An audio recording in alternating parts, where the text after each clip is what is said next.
देवर सज्जनों, सादर प्रणाम।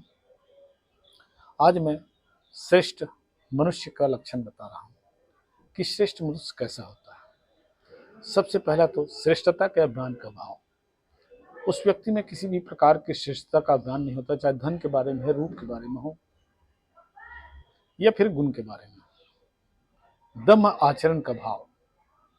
दम्भ आचरण का मतलब होता है जो आप दिखते हैं उससे अलग आचरण ना करें, आप जो जैसा हो वैसे ही दिखो। मतलब आचरण को दबाना नहीं होता है, वो होता है दम्भ आचरण। किसी भी प्राणी को किसी प्रकार नहीं सताना। मनुष्य मनसा वाचा कर्मणा, ये 3 प्रकार से किसी भी प्राणी को सताता है। तो आपको न मन से किसी कष्ट पहुंचाना है, न शरीर से कष्ट पहुंचाना है, न अपनी वाणी से चोट पहुंचाना है। क्षमा भाव। व्यक्ति में क्षमा भाव होना चाहिए। अंदर और बाहर की शुद्धि। उस व्यक्ति जो श्रेष्ठ है वो बाहर से तो शुद्ध ही होता है, उसके मन के अंतःकरण भी शुद्ध होता है। क्रोध, ईर्ष्या, लोभ, मोह, अहंकार, ये सारी चीजें हैं, वो सब अच्छे इंसान में नहीं होता। मन, वाणी का सरलता। उसका मन और वाणी एकदम सरल होता है, जिसे कोई भी समझ सकता है। जैसा जो है वैसा ही वो बर्ताव करता है, अर्थात कपट नहीं, छल नहीं करता। अंतःकरण की स्थिरता। अंतःकरण मतलब वही होता है हमारे मन के अंदर जो उठने वाले दुर्भावना है, चाहे किसी के प्रति ईर्ष्या हो, जलन हो, बैर हो, किसी के लिए हम बुरा सोचते हो, ये सब अंतःकरण की बातें हैं और उसमें हमारा मन स्थिर होना चाहिए। उसी प्रकार श्रद्धा और भक्ति के सहित गुरु की सेवा करना।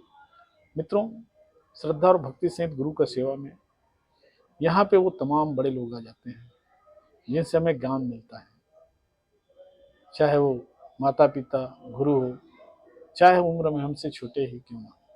यदि उनसे हमें ज्ञान मिलता है तो हमारे लिए वो पूजनीय है। इसी प्रकार बाहर भीतर की शुद्धि तो होगा, मन और समस्त इंद्रियों का शरीर में नियंत्रण होना चाहिए, निग्रह होना चाहिए। आपका हाथ किसी को भी मार दे, कुचक दे, ऐसा नहीं होना चाहिए। आपका मन किसी को गाली दे दे, ये भी नहीं होना चाहिए।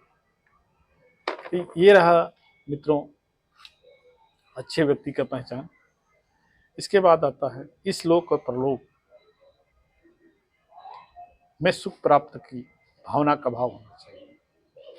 यदि आप दान देते हैं कि मुझे पुण्य मिलेगा और मुझे संपत्ति प्राप्ति होगी, तो ऐसे दान का कोई मूल्य नहीं। या किसी का सहयोग करते हैं, आप सोचते हैं कि आप अच्छा कार्य कर रहे हैं, इसके बदले में आपको अच्छा प्रतिफल मिलेगा, तो निश्चित ही वो उतना लाभदायक नहीं होगा जितना आप परिकल्पना करते हैं।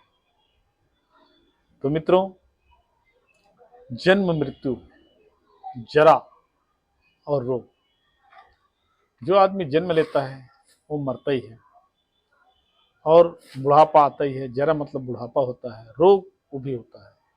इस पर ही बार बार चिंतन करना चाहिए कि आदमी जन्मता क्यों है, मरता क्यों है, आदमी को रोग क्यों होता है, बुढ़ापा क्यों आता है।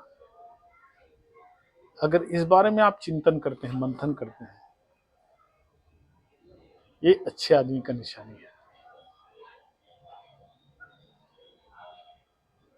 अगर इस चीज को अगर बार बार विचार करेंगे तो निश्चित रूप से आप बुरे कार्य नहीं करेंगे।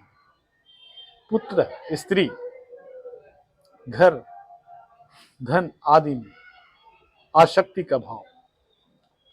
आप इतना मोह नहीं करो धन में, पुत्र में, पत्नी में या किसी रिश्ते में। ममता का ना होना। ममता भी नहीं होता अच्छे आदमी। प्रिय और अप्रिय की प्राप्ति में सम रहना। अच्छा मिला तो ज्यादा दुखी नहीं होना, बुरा मिला तो ज्यादा दुखी नहीं होना। ये होता है सम रहना, प्रिय और प्रिय की प्राप्ति में सम रहना। और साथ में ईश्वर के प्रति सदा चित्त का लगा रहना। आपकी मन ईश्वर पर ज्यादा फोकस हो, उसे जानने की आप कोशिश करते हैं, तो निश्चित रूप से आप एक श्रेष्ठ मानव हो और शुद्ध देश या स्थान पे रहते हुए अच्छे जगह में रहोगे तो आपका विचार भी अच्छा रहेगा और आपका मन हमेशा अच्छी चीजों में लगेगा। जब बच्चा छोटा रहता है तो जो दूसरों से देखता है वही सीखता है ना। इसलिए विषय आसक्त मनुष्यों के समूह के साथ में नहीं होना, ये ज्ञानी आदमी का लक्षण है और यही श्रेष्ठ मानव का गुण है। ये मेरा कोई ज्ञान नहीं व्यक्तिगत, ये भगवत गीता के अध्याय 13 के श्लोक नंबर 7 से 11 तक दिया है। आप भी अध्ययन कर सकते हैं। यदि मेरी